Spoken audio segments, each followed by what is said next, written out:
Hello YouTube, today I'm going to be unboxing and reviewing the new Bakugan Geogan Rising Pyrus Dragonoid core.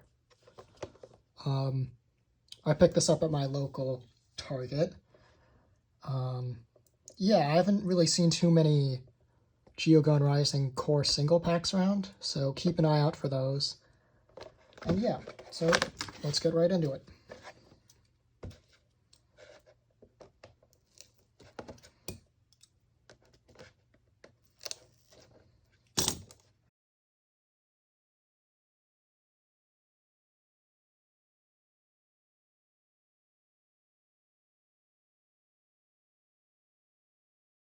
Let's take a look at that.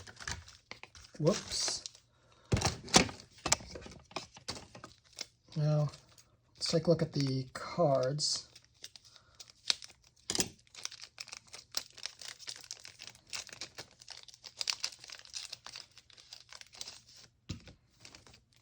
Cores. Ooh, 2 magic shields. That's nice. Start with the gate card. 100 Pyrus, 600 Aquas, 300 Ventus, 100 Chaos, 200 Aurelus, 300 Darkus. That's a really interesting gate card to include in here because obviously Dragonoid is Pyrus. And that's that is tied with the weakest bonus on this card, so. But I've noticed that a lot is sometimes they include gate cards that don't really work with what you're given, but. So I guess it encourages mixing and matching, but that's how it opens. That's pretty cool. Let's take a look at the character card. Pyrus Dragonoid. Double magic shield. So that's really nice. This means you can either use a magic shield on this to reach 1,250, which isn't super strong, but that's okay. Or you can use this to core swap because it has 5 damage. If you core swap with something that has really high base B power but has like not good cores for B power, like if it has Fire Fist but it has high B power, you could use this and that, and you'd have a Bakugan with high B power with a magic shield and high damage with a Fire Fist by swapping the cores. So that's nice. Victor's Scan. So that's pretty good too. Overall pretty nice, but since it is Pyrus Dragonoid, he'll probably have some sort of Evo card, so I'll just have to wait and see about that. I don't currently know what his Evo card would be, but I guess we'll just have to wait and see. Now the cores come in this little pack, which kind of is a pain to... Okay, there we go. So let's take a look. Ooh! That's nice. Minus 400, okay for traps or core swap it. Like if you have a card that allows you to switch cores with your opponent. Not terrible, but probably not what you want to be spending your magic shield on. But that, plus 650. Strongest non-fusion core. So that's really nice. Anyway, let's take a look back at the toy itself. You can see how it works. There's a big spring here that propels his upper body, and you can see the upper body kind of separates from there, which is nice, and it makes him taller, which is pretty cool. I quite like this design for Dragonoid, as I said. The tail is nice. You've got this nice back detail even. The wings are quite interesting. They're kind of similar to the Ultra wings now, which I guess kind of makes sense. So I guess Dragonoid in this series has these kind of more like crescent-shaped wings. His head is also really similar to the Ultra, which is nice. They both sort of gravity drop. Their heads are really similar. And to be perfectly honest with you, I think I prefer the look of the core Dragonoid.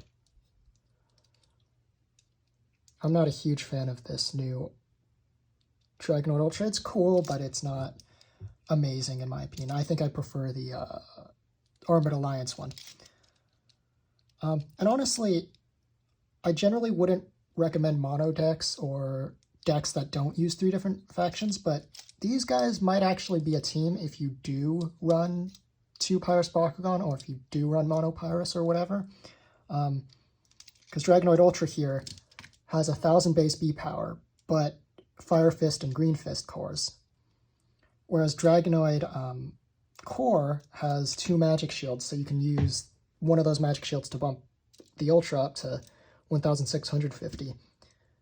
And then you can use the Fire Fist from him to bump this guy up to 11 damage and use, you know, Might of Syndius or Mac or whatever to have a damage wins plays. So that's pretty nice. Overall, do I recommend you buy him? Probably yes, because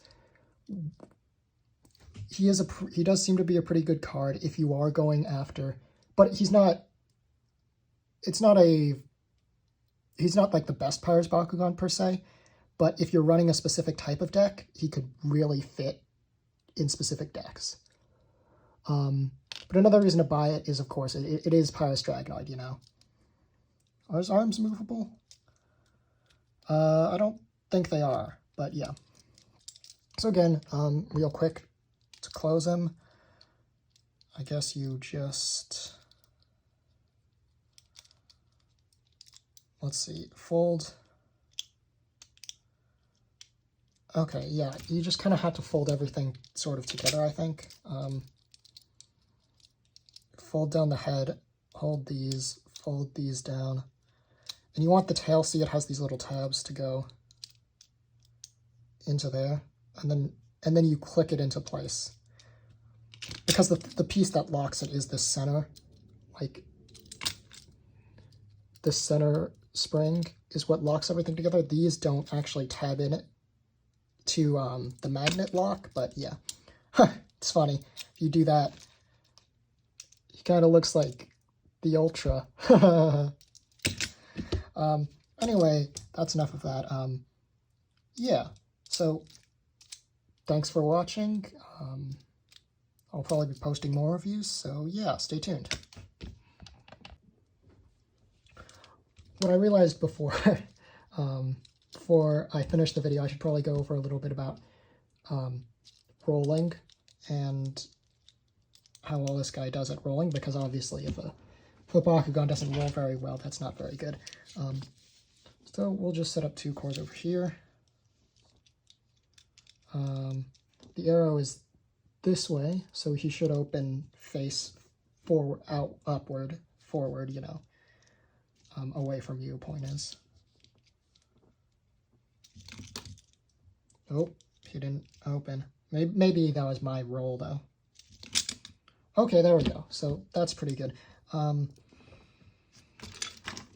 he double core is the question. So I'm just going to lay out a couple more cores and see what happens.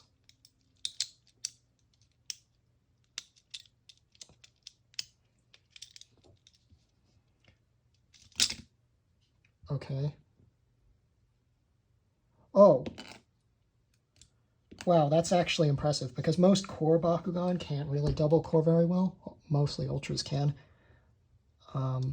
But he seems to be able to do it. Let's just try again. Yeah, so you obviously don't lift it up fast if that happens, otherwise that'll happen. But if you lift it straight,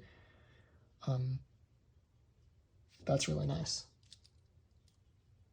So even though his base B power is only 600, you can potentially get really high numbers because he can double core.